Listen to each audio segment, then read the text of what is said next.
이렇게 누수를 대거나 얘가 고장이 났다고 하게 되면 펌프 내부에 있던 물이 위에 토칠 측에도 항상 뭐가 설치되냐면 게이트 밸브가 설치가 되게 되고 체크 밸브가 설치가 되게 됩니다. 위에 있던 물이 역류하지 말라고 한쪽 방향으로만 토출한 체크 밸브가 설치되는데 요게 고장이 안 났는데 얘가 고장이 난 거예요. 만약. 혹은 요게 고장이 안 났는데 여기서 누수가 된 거예요. 그러면 일정 시간이 지나면 어떻게 되겠어요? 요 부분에 있는 물이 다 역류해버리죠. 그럼 여기까지는 위에 있는 여기까지는 물이 차 있는 상태이다 하더라도 이 부분은 물이 없는 상태가 되잖아요. 그 상태에서 만약 요 토출측 이후 쪽에 뭐가 설치되냐면 이제 기동용 수압개폐 장치라고 해서 요 배관내를 압력을 감시하는 압력 스위치가 설치가 됩니다. 누군가 이 상태에서 여기 차 있던 물을 누가 물을 뺏은 거예요. 그럼 얘가 작동을 하죠. 그럼 얘가 감시저반 신호를 주고 감시저반에서 얘를 돌려요. 동력저반 신호를 주고 얘가 돌게 되면 여기에 물이 없는 상태에서 얘가 회전하면 아무 소용이 없다고요. 물이 없는 상태다 보니까 물이 없는 상태에서 회전을 하게 되면 물을 못 끌어올리잖아요. 얘가 원심력이 발생 안 하니까. 비어있는 상태에서 회전하게 되면 원심력이 없어서 물을 못 끌어올립니다. 그럼 얘가 있으나 마나가 되죠. 그죠? 그래서 항상 여기에는 항상 물이 뭐에 있어야 된다? 꼭 채워져 있어야 돼요. 그래서 수조가 이렇게 아래에 있을 때는 이렇게 찢어지는 걸 대비해서 여기에 물을 계속 보충 공급할 수 있도록 뭐가 설치가 되냐면 물올림 장치라고 하는 게 설치가 됩니다. 수조가 아래에 있을 때. 그럼 수조가 횡축은 수조가 아래에 있을 때 요게 누수가 되든가 문제가 생겨서 역류하게 되면 여기에 물이 없는 상태가 될 수가 있고 그걸 방지하기 위한 물올림 장치라고 하는 게 필요하다는 얘기예요.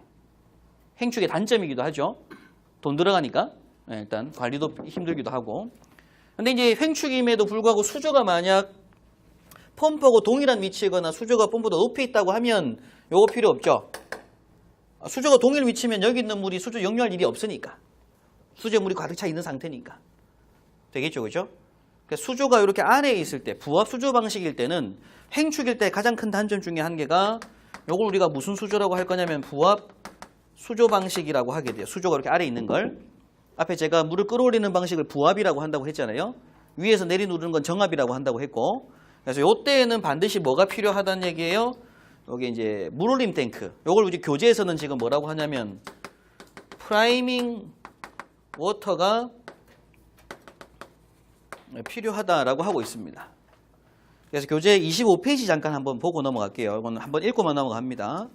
25페이지 제일 위에 동네 3번에 축의 방향에 따른 분류로 횡축 펌프하고 입축 펌프가 있는데 밑에 표를 보시게 되면 횡축 펌프의 장점으로 보수 및 점검이 쉽고 두 번째 주요 부분이 수면 상에 있어서 그러니까 수면 중에 있지 않죠. 우리 바깥에 노출되어 있는 상태니까 부식 우려가 없습니다. 그리고 가격이 일단은 저렴해요.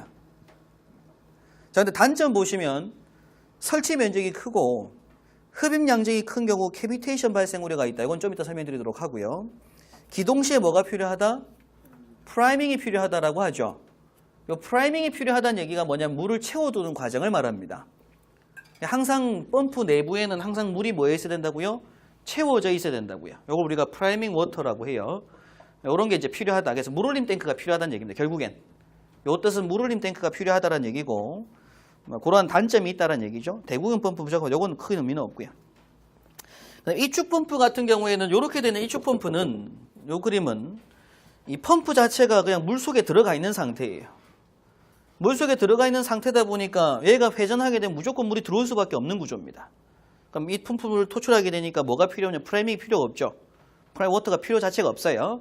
근데 이 펌프 자체가 어디에 들어가 있으니까 물 속에 들어가 있으니까 부식우려도 많고 유지 관리가 어렵다고요. 근데 설치 면적은 작고 이렇게 설치비가 좀 더 얘보다는 좀 더 많이 드는 거예요. 땅속에 묻고 축 세우고 설치하기에 얘보다는 설치비가 좀 더 많이 들고 되겠죠, 그죠? 네. 구조상 사실은 대부분 설계할 땐 다 이렇게 설계합니다. 일반 설계는 다 이렇게 설계를 해요. 왜냐하면 그 펌프실의 수조를 펌프실 규모 사이즈를 봐야 돼. 건축에서 충분히 수조를 놓을 수 있는 사이즈가 나오면 이렇게 하는 게 훨씬 낫습니다. 근데 펌프실의 수조 사이즈가 작다, 펌프실 사이즈가 작을 수밖에 없는 구조로 건축이 됐을 때는 이렇게 할 수도 있다는 얘기예요. 설계를 할 때.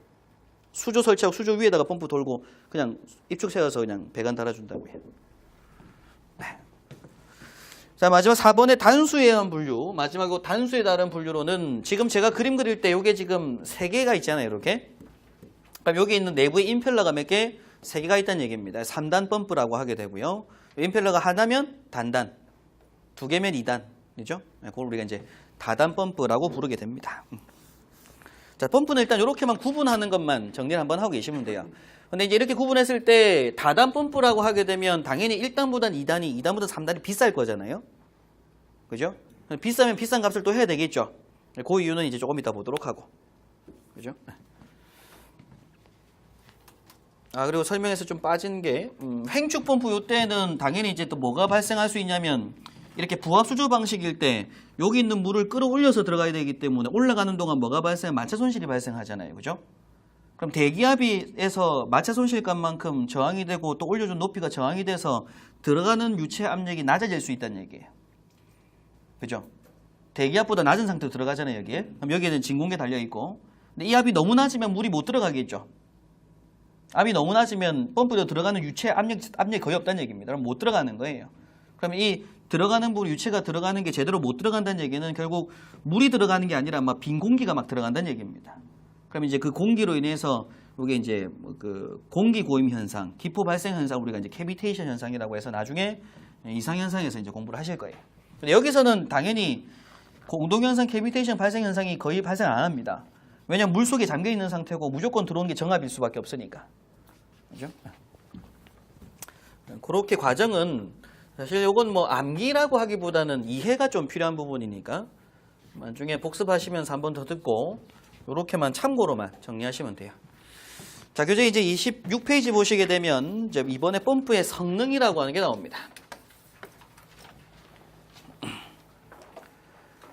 여러분께서도 빈 연습장이나 노트에다가 펌프의 성능이라고 해서 쫙 작성을 할 때는 일단 먼저 필요한 게 뭐냐면 설치 기준상에서 화재 안전 기준상에서 소방용 원심 펌프의 성능에 대해서 기술하시오라는 문제가 나올 때가 있어요. 설치 기준 암기형 문제로. 그럼 이제 일단 먼저 기억하셔야 될 게 펌프의 성능을 기술할 수 있어야 됩니다. 소방용 원심 펌프의 성능은 뭐냐면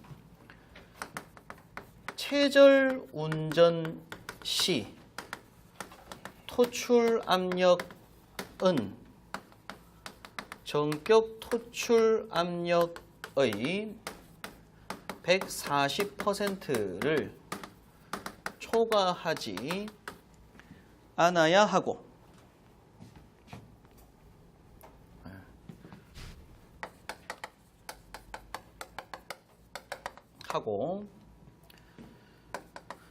전격 토출량의 150% 운전 시 토출 압력은 전격 토출 압력의 65% 이상일 것. 이렇게 정리하시면 되고요.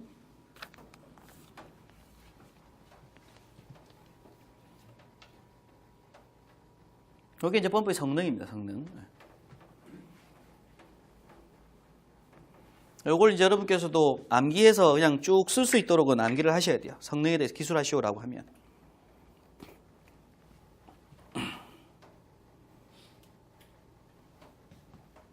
요건 글로 기술한 거고요. 요걸 딱 기술하고 나서 다음 생각나야 될 게 뭐냐면 이제 성능시험 배관 그림이 생각이 나야 돼요. 펌프 성능이라고 하게 되면. 그래서 다음 제가 그림을 그릴 부분은 펌프의 성능시험 배관의 그림을 그릴 건데 요게 펌프가 설치가 돼 있으면 펌프 토출측 배관이 있죠. 그죠? 그럼 거기에 뭐가 있냐면 개폐 밸브하고 체크 밸브가 보통 묶어서 세팅으로 플랜지끼리 연결되어 세팅되어 있습니다. 그럼 요게 체크 밸브는 이쪽 방향으로 가는 체크 밸브고요. 요 그 개폐 밸브, 체크 밸브, 펌프하고 사이에 제가 뭐 화재 안전 기준 수업 때 설명드린 내용인데 요 세트하고 펌프 사이에 몇 개의 배관 들어가냐면 3개 배관이 들어가게 돼요. 요거하고 요거 사이에. 그 중에 한 개가 바로 성능시험 배관이라고 하는 게 들어가게 되고요. 또 한 개가 순환배관이라고 하는 게 들어가게 되고 수주가 만약 펌프보다 아래에 있다고 하면 여기에 또 뭐가 필요하다?